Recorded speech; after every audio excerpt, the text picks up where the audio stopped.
Good morning everyone. जो हमारे NRI व्यक्ति हैं, जो भारत से बाहर जो काम करने जाते हैं लोग, उनके द्वारा 100 बिलियन डॉलर भेजे गए हैं भारत के लिए। तो आज हम जानेंगे इसमें सारे बारे में, जितने भी इसमें एस्पेक्ट होंगे वो सारी कवर करेंगे। इसमें ये भी हम जानेंगे कि चाइना का इसमें क्या स्थान है, और उसके बाद जो पाकिस्तान है, पाकिस्तान का कितना रेमिटेंस आ रहा है, और इसके बाद जो नेपाल है और श्रीलंका है, बांग्लादेश है, तो इन सारे देशों के बारे में हम जानेंगे।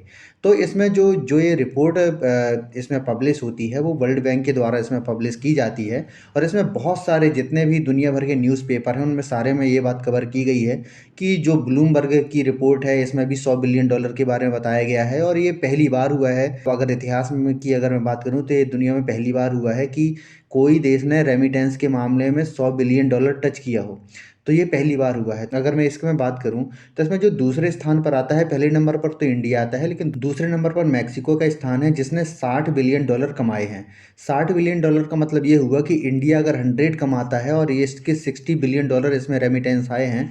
और इसमें यह भी है कि देखिए, पहले और दूसरे के बीच में अगर गैप की मैं बात करूं, तो लगभग 40 बिलियन डॉलर का इसमें गैप है।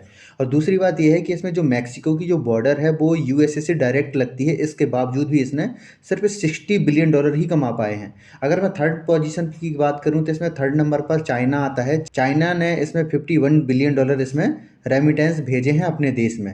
रेमिटेंस वो पैसा होता है जो भारतीयों द्वारा या किसी व्यक्ति द्वारा बाहर से कमाए गए पैसे अपने सगे संबंधियों या अपने परिवार वालों को भेजा जाता है। वही जो रेमिटेंस कहलाता है। तो रेमिटेंस की ये परिभाषा है। तो बहुत सारे लोगों का ये कहना है कि जिस तरीके से भारतीय रुपीस का जिस तरीके से गिरा है, क्योंकि अगर मैं भारतीय रुपये की अगर मैं बात करूं, तो लगातार से इसमें गिरावट दर्ज की गई है। तो इस समय जो भारत का जो रुपए है, इस समय 81.44 के हिसाब से चल रहा है, $1 बराबर। अगर $1 की मैं बात करूं, $1 बराबर इस समय इंडियन रुपीज़ हैं 81.44 के हिसाब से हो रहा है। तो इस वजह से बहुत सारे लोगों का ये कहना है कि जिस तरीके से इंडियन रुपीस गिरा है, उसी हिसाब से रेमिटेंस तो इसकी वैल्यू बढ़ गई है। लेकिन ऐसा इसका कुछ नहीं है। पिछले साल जो हमारे यहाँ पे रेमिटेंस आया था, वो तो 89 बिलियन डॉलर आया था, जो इस साल 11 बिलियन डॉलर ज़्यादा है इस साल। तो इससे ये हुआ है कि क्या हो रहा है कि ये एक अनुमान है, लेकिन जो अनुमान है इसमें ये लगाया जा रहा है कि पिछले साल जो 89 बिलियन डॉलर था, तो इस साल लगभग 20% इसमें इंक्रीज हुआ है। तो कम से कम 105 बिलियन डॉलर के आसपास जो हमारे रेमिटेंस इस साल बनने वाले हैं, 2021-22 की अगर मैं बात करूं तो। इसमें यह भी बताया गया है कि पहले जो सबसे ज़्यादा हमारा जो रेमिटेंस आते थे, वो खाड़ी देशों से आते थे। खाड़ी देशों का मतलब ये हुआ कि यूएई, सऊदी अरेबिया, कुवैत, इन सब देशों से आते थे। लेकिन अब जो पहली पोजीशन में अमेरिका पहुंच गया है, अमेरिका से जो हमारे सबसे ज़्यादा रेमिटेंस आते हैं। इसमें जो हमारे जो सबसे बड़ी भूमिका नज़र आती है, वो स्किल्ड वर्कर की नज़र आती है। अगर मैं इसकी बात करूं, जो हमारे यहाँ पे रेमिटेंस आए हैं, तो इसका जो पूरी जीडीपी में अगर योगदान देखूं, भारत की जीडीपी में पूरा योगदान है, इसका 3% योगदान है। और एफडीआई, ये जो हमारे यहाँ पे जो रेमिटेंस आता है, जो एफडीआई से भी ज़्यादा है। क्योंकि जो हमारे यहाँ अगर मैं एफडीआई की बात करूँ, तो एफडीआई 2021-22 में 83.5 बिलियन डॉलर आए हैं। और हमारे यहाँ पे जो अगर मैं इस रेमिटेंस की बात करूँ, तो रेमिटेंस हमारे यहाँ पे 100 बिलियन डॉलर आने वाले हैं। तो ये क्या है कि अगर मैं इसकी रेमिटेंस की बात करूँ, तो एफडीआई से 17% ज़्यादा है। इसको बताया जा रहा है कि जो हमारे यहाँ पे रेमिटेंस है, रेमिटेंस ने हमारे जो एफडीआई को भी पीछे छोड़ के रखा है। अगर मैं मैक्सिको की बात करूँ, तो इसमें दूसरे नंबर पर आता है, चीन तीसरे नंबर पर आता है, और फिलीपींस इसमें 38 बिलियन डॉलर के साथ में चौथे नंबर पर आता है। और इसमें हमने पिछले साल हमने देखा है कि लगातार सभी जगह पे जो रेमिटेंस के मामले में गिरावट दर्ज की गई है। लेकिन क्या होता है कि भारतीयों ने जिस तरीके से काम किया है, उससे क्या है कि भारत में विदेशी मुद्रा भंडार में लगातार जिस तरीके से डॉलर भेजे हैं, तो भारत में विदेशी मुद्रा भंडार का लगातार इसमें इंक्रीज इस हमने देखा गया है।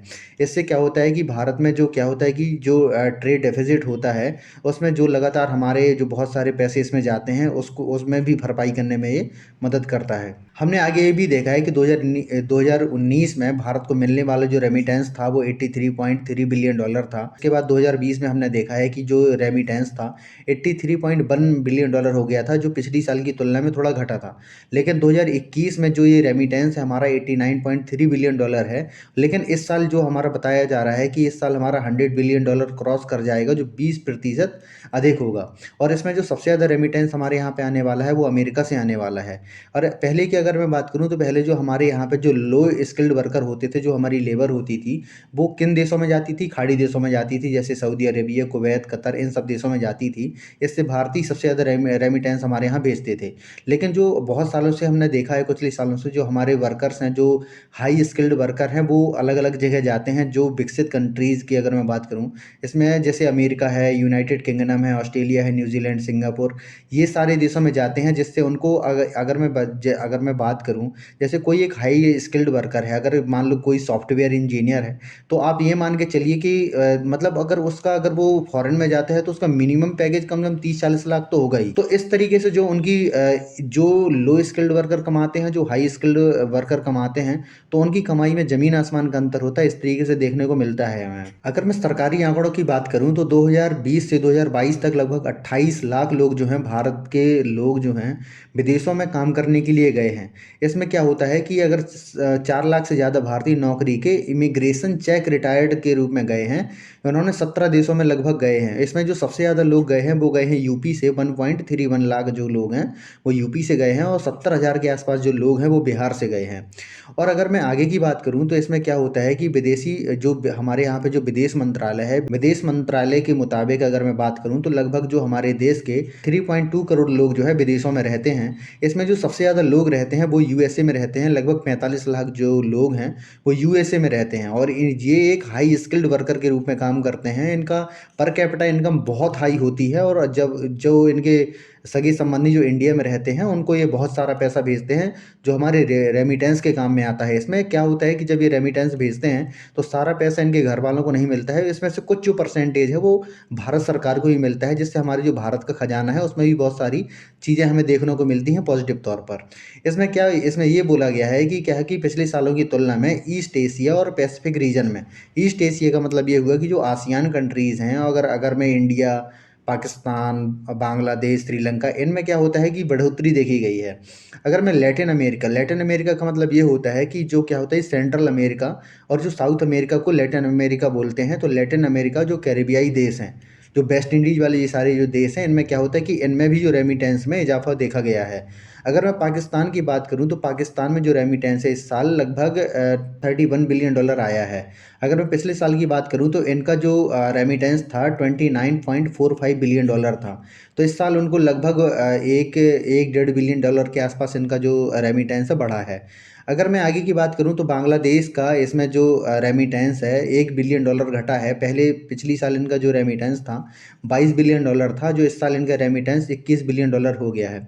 अगर मैं श्रीलंका की बात करूँ, तो श्रीलंका की भी जो अगर मैं श्रीलंका की अगर मैं बात करूँ, तो उनका जो रेमिटेंस, अगर मैं पिछले साल की बात करूँ, तो लगभग $5.5 बिलियन था। लेकिन इस साल उनका जो रेमिटेंस घटा है, जो उनका $3.6 बिलियन हो गया है। तो हमारे जो पड़ोसी देशों का लगातार सामान है, या थोड़ी बहुत ज़्यादा हुआ है, लेकिन जो भारत का रैबिट तरीके से जो हमारा रेमिटेंस बढ़ रहा है, जो हमारे देश के लोग बाहर जाके कमाते हैं, उससे भारत में बहुत सारा जो पैसा जो है आता है, जिससे हमारे जो क्या होता है कि जो अगर मैं बात करूँ, बजट बनाने में बहुत बड़ी भूमिका जो निभाते हैं ये पैसे।